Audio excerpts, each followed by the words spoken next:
ሁለተኛውም ሶስተኛውም ውይይት ያደረግን ነበር። በአጋጣሚ እኔም በክቡር አምባሳደሩም የተሳተፍንባቸው 2-3 አጋጣሚዎች ነበሩ።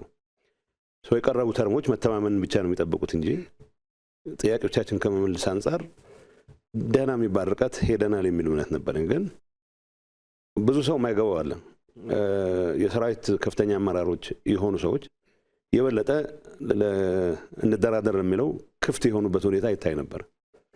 በተወሰነ ደረጃ ሲቪሊያን ሊደርሺፕ ውስጥ ይዋጣልን የሚል ሀሳብ ነበር። ይሄ ገሌን ብቻ እኔም ይዋጣልን ከሚሉት ስለነበር ራሴን ነፃ ላደርግ አልችልም። ግን ባየኋቸው አጋጣሚዎች ግን ለማቀራረብ የሚያስችሉ ዕድሎች ነበሩን። በምንገናኝበት ወቅት 3 ዙር አካባቢ ተገናኝተናል። በጋራው ጉዳይ መስራት፣ ጥያቄዎቻችን ለመመለስ የሚያስችሉ መተማመን የሚባለውን ነገር እንትን ለማድረግ ለመሞከር ለመፈተሽ ራሱ ዝግጁነት ቢኖር ኖሮ አቮይድ ማድረግ እንችል ነበር የሚል እምነት አለ። ማለት ይሄንን አለ ማለት ውሸት ነው፣ መዋሸት ነው የሚሆነው። ይሄ ስለው የነበርኩትም ነው እንዳልኩት።